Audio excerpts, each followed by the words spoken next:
Good afternoon, Facebook and Instagram. Thank you all for joining us here again this afternoon at 2 o'clock for an update on COVID-19.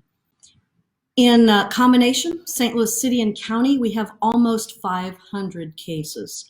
As of this morning, there were 139 cases in the city, and there's around 350 in the county. By the end of today, when we get new numbers, it's likely to be even more than that. So I start by telling you that to help to say how important this is, that we all stay at home, that we all social distance, and that we take all the precautions that are necessary. Over the weekend, it was a beautiful weekend. I hope you were able to get outside a little bit, soak up a little vitamin D and some sunshine, and sort of recharge your own batteries by being able to be outside. And it looks like it's a beautiful day outside today too. I'm looking out my window here. I haven't actually been out, but it looks like a beautiful day. So hopefully everybody got a little bit of a recharge. It was very challenging in our parks this weekend. People were really not practicing social distancing like they really need to. So we're doing a few things. Effective Saturday in our parks, we closed all the courts. So courts means basketball courts, tennis courts, pickleball courts, skating rink, handball courts. We closed all of those courts. We put a sign up that says courts temporarily closed. We also put lock the gates on those courts that have gates in order to get folks' attention. It's just not safe to be running into one another, rubbing arms and elbows and exchanging sweat on these courts. And so we did close the courts. We did that following last Friday, I believe it was, when we closed the playgrounds. And today we're taking a few other steps in parks. And one is we're going to try to close some major roads within the parks to cars, so that the folks that are walking in the parks have more room. They'll be able to walk on a road that is closed and not be so close together. I hope you can see what we're trying to do here. We are desperately trying to keep parks open. We think they are so important for all of us to get out, get some fresh air, get some exercise, and just for our own mental health. So we're trying very hard to keep parks open, but we are continuing to make changes to them to encourage folks to social distance. We've also, you'll see them around some parks and on some major streets, in addition to closing the courts, closing the playgrounds, closing a few of the roads, and that's being done as we speak. Some of them may already be closed, but that's being done during the day today. We also have rented 30 of these, they're traffic signs. Usually they'll tell you, right lane closed ahead or something like that. But now they're telling you, hey folks, 6 feet apart, please. And it's just a visual reminder along the edges of our parks and places where people walk a lot or ride bikes or to maintain that 6-foot distance. We're taking all these steps so that we can keep our parks open. I just think that's very important, and I hope that we're able to do that. Open to walkers, not so much to cars. So that's the major update from this weekend on parks. Major update from this weekend, as I said at the very beginning, we have almost 500 cases in the city and county as of this morning, and 139 of them are in the city of St. Louis. We are getting a tiny bit more testing done, which is why we're having more cases. We know there are probably many cases out there that are not diagnosed yet because we haven't had the tests available. So as I said, every day that I'm talking with people, we need more tests. I had a call with the governor last night with the Kansas City mayor, Springfield mayor, Columbia mayor, and I on with the governor, and we said, we need more tests. Everyone does. We are very hopeful that this week, middle of the week to late in the week, that we will have more tests so that we can test more people. Now, that brings me to, where are the testing sites? Testing sites There are several in the city. One is at the corner of Clayton and Boyle. That's near Cortex. It's on a metro stop. It's on a bus line. It's a BJC building, and they are doing testing there for those people who go through the screening and need to be tested. In addition to that, the 5 Affinia federally qualified health centers are also doing testing for their patients, the people who normally see them. The same with Family Care. Looking for my list because I'm going to give you the addresses here. The same for Family Care. They are doing testing for the people who normally go to them. By the end of this week, we expect to have 2 sites up, one Affinia and one Family Care STL, that are open to anyone, whether you are a patient of theirs or not. So let me just tell you the addresses here of these testing sites. I told you the corner of Clayton and Boyle, that's the BJC site. The 5 Affinia sites, if you're a patient of Affinia: 2220 Lemp, 1717 Biddle, 4414 North Florissant, 3930 South Broadway, and 6763 Page. Could you repeat the Broadway address again, please? Yes, request to repeat the Broadway address: 3930 South Broadway and 6763 Page. In addition to that, the family, looking for the exact address here, the Family Care site is 53 something something Martin Luther King. I must not have brought this over, but I'll get it by the end. And the 1717 Biddle site, which I listed earlier, will, by the end of this week, be doing testing for people who are not their regular patients. And we are trying to get more tests. When the state says they have tests that they are able to give us, we will get in a vehicle and drive there and get them. They are that important to us. Do you have the 53? What is it? KRSTL. What did I say here? 5471 Martin Luther King. Okay. 5471 Martin Luther King for KRSTL. So that's testing.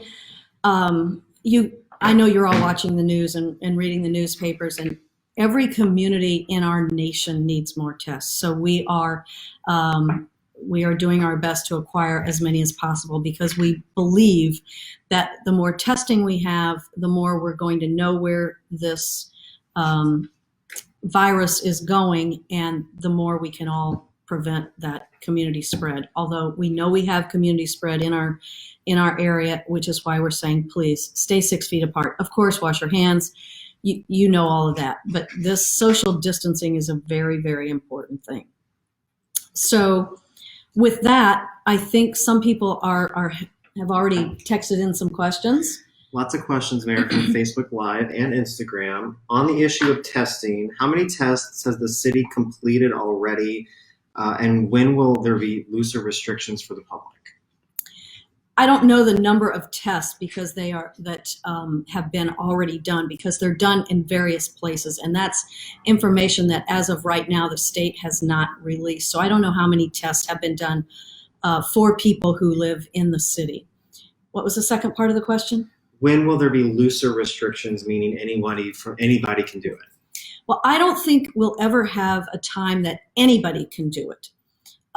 Because that would be there are 330 million people in the U.S., and we would never be able to process that many tests or read that many results. But we are very hopeful that soon the restrictions will be lowered, and it really is tied to when more tests are available. And you've been following this, I'm sure, as I have, on the national level, and the tests are just slow to come. And frankly, we've received some promises and then not received either the test or the PPE, the personal protective equipment. On Friday, we did get 5 pallets, which is a portion of the personal protective equipment that we asked for from the state. They are getting it in as the federal government puts it out from the national stockpile. So we are also ordering lots of personal protective equipment. Right now, right this minute, we have enough masks, we have enough gloves, we have enough goggles and face shields, and N95 masks. well, N95 masks, yes, but I'm thinking of the gowns. The gowns. Thank you, gowns. So we have enough for right this minute, and we are just trying to continue to backfill our supply because all of these departments are using this personal protective equipment as they're supposed to, and they're using it at a pretty fast rate. On a similar note about PPE, does the city and its hospital systems have enough PPE and ventilators? What's our capacity on ventilators to cover the projections of our cases? Well, we don't have enough today for 4 weeks from now, but we have enough for today and for this week and going into next week. So that's why we're continuing to order. The projections are very fluid projections, but we do expect to have many more people diagnosed with COVID-19. And so it's very important that we build up this stockpile, which is what we're doing. Robbie wants to know, are the hospitals in the city of St. Louis close to reaching capacity yet? The hospitals are not close to reaching capacity because they are being very careful. They have canceled all elective surgeries, and but they are planning for a time when they might reach capacity. It's not this week, but they are planning for a time. You may have seen the Corps of Engineers is around the region looking for sites in the event we would need it to have temporary hospital beds. Someone wants to know, my neighbor has been having barbecues, more than 10 people, it sounds like. What am I supposed to do with that information? Well, if your neighbor's having a barbecue in their backyard or front yard, whatever, with more than 10 people, the first thing I would personally do is make a nice neighborly call to them, probably on my cell phone or across the backyard, and say, hey guys, you really need to have only 10 people here or less, and you need to socially distance. Now, assuming that you're not comfortable doing that, you need to call 657-1499, which is our health department number. I think part of the reason for doing these Facebook Lives, for doing interviews on the radio and TV and doing social media, is just to try to get the word out about how serious this is and how people really do have to follow the no gatherings of more than 10 people. And it's just really important. Our cases are going up every day. We don't want people to get sick. And a portion of those people who get sick will not recover.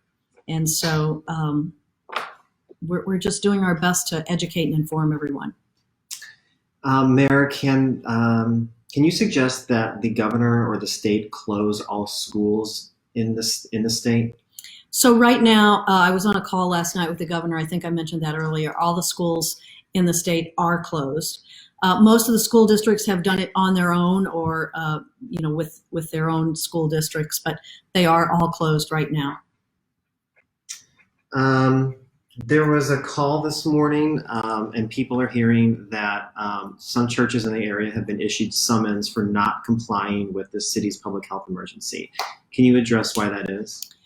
So there are a couple, very few, but there are a couple of churches who have not abided by the 10-person gathering limit.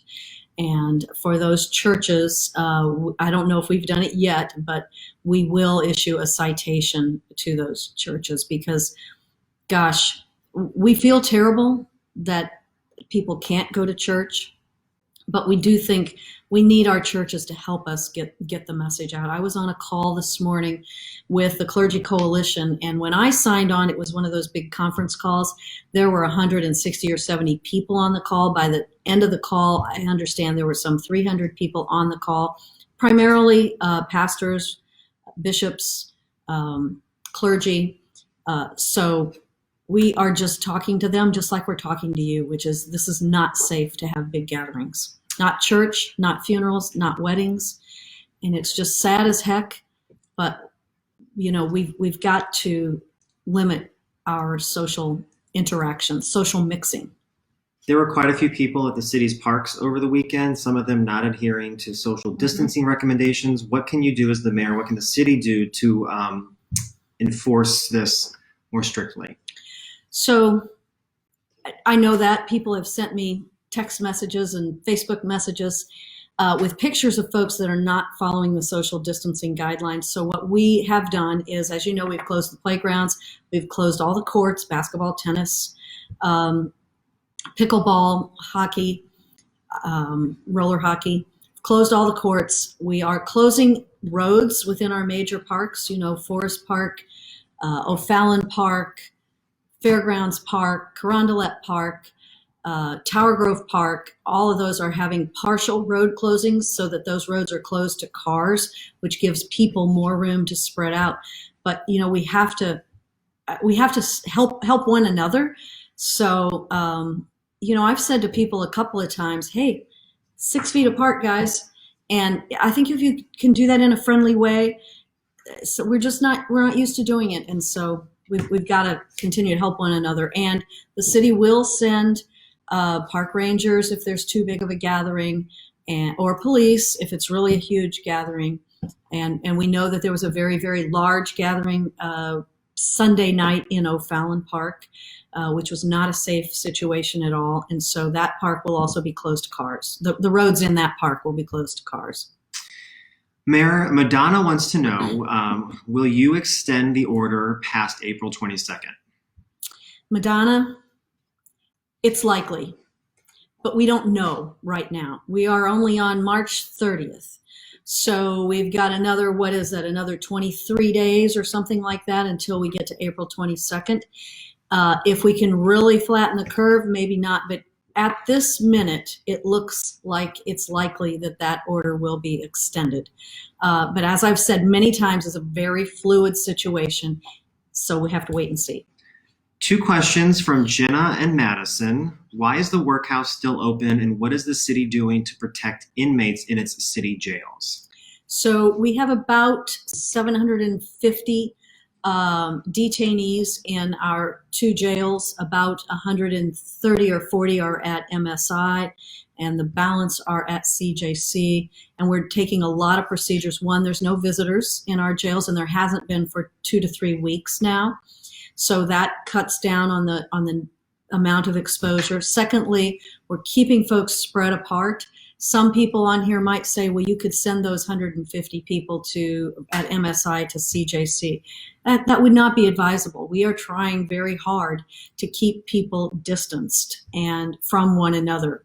So that's the reason that we think both of those need to stay open at this time. Would you support the idea of the governor sending the National Guard to help you in the city of St. Louis? The National Guard, the governor has called up the National Guard, which I talked with him about this yesterday. That means that they are at the ready and getting ready and doing planning. But the National Guard could do some things for us. They could do some transportation. They could man firehouses if it came down to where we didn't have enough folks there for some reason. When I say man, I just mean keep them open. They can't fight fires, of course.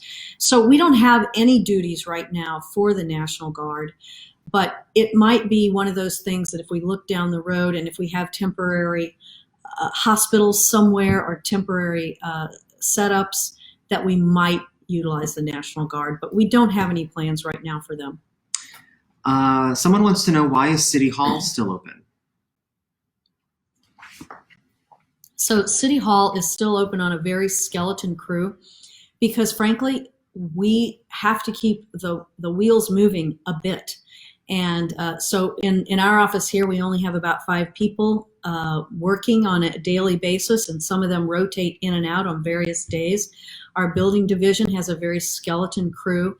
Our license fee office, the renewal where you renew your license plates and your driver's license, that is closed. So many departments are closed or barely open in City Hall. But we're the government. We've got to keep the essential services running. We could not, of course, close the police department. We could not close the fire department. we own our own water department. We sure can't close the water department. We can't close corrections. We have a lot of departments that just cannot close. They are essential services, and we are here to support them. Have you given any thought to issuing a citywide curfew? Citywide curfew. We have not thought that a curfew was important at this time because, frankly, a lot of the social mixing that we're seeing go on is happening during the day. So I don't think issuing a curfew per se, everybody's supposed to be at home unless they are an essential worker or unless they're going to the grocery store or going to the pharmacy to get something essential for their family. And even going to the grocery store. You know, you don't have to go every day. Try to get your list together, go once a week, practice social distancing. And so I don't see that a citywide curfew would keep people from mixing. In fact, maybe it'd put more people together during the day. Does the city currently have any plans to create additional space for hospitals by using old buildings or repurposing buildings or building something new?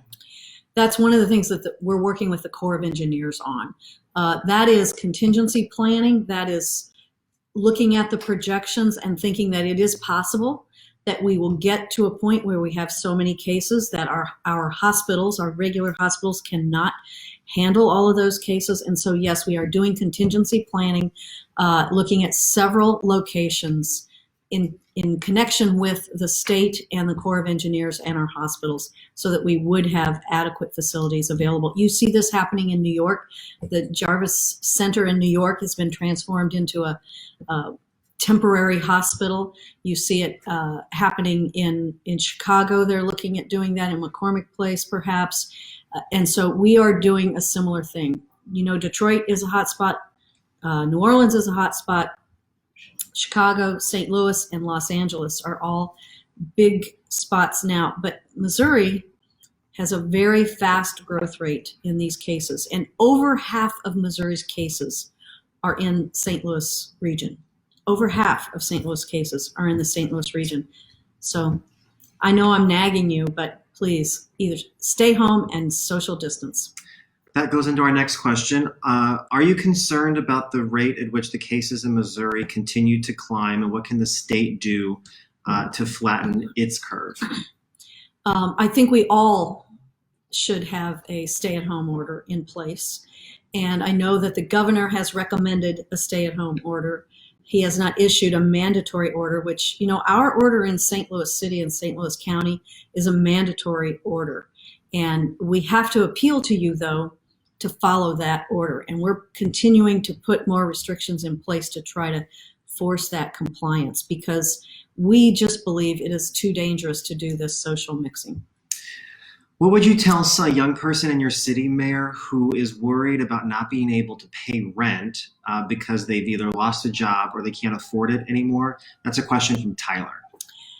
Tyler, that's a really good question. And whether you're a young person or whether you're an older person who has lost your job and you're looking at April 1st coming Wednesday, I think is the date, not being able to pay your rent is a real severe issue. So I would encourage you to call your landlord, talk to your landlord, work something out with your landlord. Eventually, that rent is going to be due. We know that there is direct aid coming to individuals within the next few weeks from the federal government. And so talk to your landlord, pay a little bit. If you can't pay it all, pay a little bit. Work something out with them, and then when you do get federal assistance or unemployment assistance, which there is now no 1 week waiting period on unemployment. So when you begin getting those funds, you know, pay your rent then, because your landlord is a small business owner in many cases also.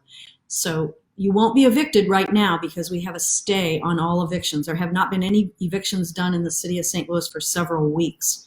So there's a stay on evictions that's been issued by the court. But work it out with your landlord. Do what you can in order to pay what you can until you're able to get more source of income. If COVID-19 is so serious, why are the buses still running in the city, and is it safe to use Metro right now? So buses and Metrolink are still running on a reduced schedule. And you say, why are they still running? If you look around the country, all major cities are keeping their transportation running because people are dependent on transportation. Our hospitals, workers in our hospital have to get to work, and many of them take public transportations. The folks that are checking you out at the grocery store when you go there, many of them are taking public transportation. And frankly, it's harder for them to get to work now because the bus or the train is not running as often. A few bus lines have been cut, are being cut. I think today is the first day in favor of the busier lines. And so buses are open because people desperately need public transportation, and we won't be able to operate our hospitals or our grocery stores if people can't get to work. Mayor, Mia wants to know if unemployment benefits are going to be raised or increased. So Mia, in the federal act that was just passed last week, yes, unemployment benefits are going to be raised. It's my understanding that unemployment will be an additional $600 per week for folks that have been laid off. Have there been any COVID-19 cases in the city jails? No. No one has tested positive for COVID-19 in the city jails. How often is the city working with St. Louis County in combating COVID-19? All the time. I was on a call with Sam Page today. I was County Executive Sam Page. I was on a call with him yesterday. I was on a call with Steve Ellman recently. So we are all doing our very best to work together and to collaborate and cooperate on trying to stop the spread. If there's any time in our region's history that we're looking at the effect of the fragmentation of our government, it is now. And so we are all trying to step up.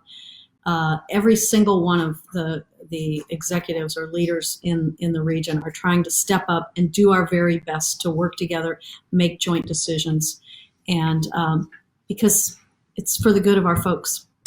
Alexis Sotos from News 4 is watching. Hi, Alexis. She has a question. Of anyone who's been diagnosed so far in the city of COVID-19, has anybody successfully recovered yet? Yes. I don't know the number, but a number of people have recovered, and some are recovering. So we have 139 as of this morning positive tests. Some of those folks have recovered. It's my understanding that a few are in the hospital, but people do recover from COVID-19, but some don't, and so that's the problem. Can you talk about what the city has been doing to make sure that all of the kids in our area who have been out of school are getting fed and making sure that they don't go without a meal? Yeah, thank you for that question. A couple of weeks ago when schools closed, which I think this is the third week for schools to be closed, we set up, in connection with the Charter School Association and St. Louis Public Schools, we set up 35 sites where kids, young people 18 and under, can go from 8 to 12 in the morning and pick up a grab-and-go bag, which will have a breakfast and lunch in it. Jacob just handed me a note that said, because I forgot to say this, 20,000 meals have been served so far through our schools. Talk about, Amy wants to know what's being done in addition to our response to COVID-19, the impact on crime in the city of St. Louis. So I heard somebody on a radio station this morning talking about this. The number of homicides so far this year is down 2 or 3 from last year. I think we've had 30 so far this year, and we're 3 months into the year. We are seeing that there is not quite as much crime, but this is not anything that I would count on as we go forward here, and everybody should exercise caution. But it is down a bit, but people are staying in, people are staying home, and so perhaps that is of some help. Okay, we have time for a few more questions. Is there a breakdown available of the number of COVID-19 cases in the city by zip code? Rich wants to know that. Hi, Rich. There is. I don't have it, but you know what? I will try to have that for you. I think we're going to do this again on Wednesday, if I'm not mistaken. Is that right? On Wednesday. And I will try to have that for you by then. I did say last week that there are cases in every zip code in the city, and but how many are in each zip code? I don't know that information off the top of my head, but we can find it and provide it for you. Okay, final two questions. Can you talk about what the city's doing to protect unhoused individuals from COVID-19? That's from Sharon. Hi, Sharon. Maybe Sharon Morrow. I don't know. Is it? Okay, fine. Hi, Sharon. Thanks for the question. We are working diligently. We think maybe by the end of the day today, we will have another location for unhoused individuals. The other thing that we are doing is there are a couple of encampments in the city, and normally we don't let those encampments grow or stay for too long because we're trying to get people into shelter, into a building. But right now we are not disturbing those encampments. We're trying to provide them with services. We're doing trash pickup. We're doing porta potties and hand washing stations there. And we think it is probably safer for those folks to stay where they are, and many of them would like that as well. So thank you for the question. We're working very hard on that. And you know, this is going to be a longer process, I predict, than just the next 20, 30, 40 days. As people are more and more stressed by the situation that we're in right now, there may be people who become homeless. And so we're also working very hard to try to help people stay where they are. That's through our non-eviction order and working with other folks so that people will be able to stay in their housing. Okay, last question. Is it safe for me to come to City Hall because I'm getting married in April and I need to get a marriage license? Congratulations on getting married in April. I hope you're having a very small private wedding, but it'll be lovely nonetheless. So yes, you can get a marriage license in City Hall right now. So you might want to come get that before it changes. We're on a very slim skeleton crew. Call the office, get your marriage license, and have a lovely small wedding. Final thoughts? Congratulations, by the way. Final thoughts. Just thank you all so much for bearing with us during this very challenging time as we head into our second week of stay-at-home order, and as we continue to try to work through this situation. Help us. Talk to your neighbors, talk to your friends. I know there's some folks are getting pretty angry out there at what they're seeing when people are not social distancing, but try to take a breath and nicely, in a friendly way, say to those folks, hey, you know, social distance here. And I think the more we do that and the more messages we send out there through the traffic message boards, through closing roads and parks so that people can have the opportunity to spread out more, I think the better off we'll be. We've got to have a little patience with one another. This is not an easy time. It's very stressful for people. And so thank you all for helping all of us. It's not about me at all. It's about your neighbor and my neighbor and our entire community, because we don't want anybody that we love to get COVID-19. We don't want anybody that we love to pass away from this. And so we just have to take it seriously. Stay at home as much as you can. Don't just go out, you know, to goof around. Get a little exercise, go to the store once a week or so, and, you know, enjoy the solitude if you can. So little patience with each other. Thank you all. I'll see you on Wednesday.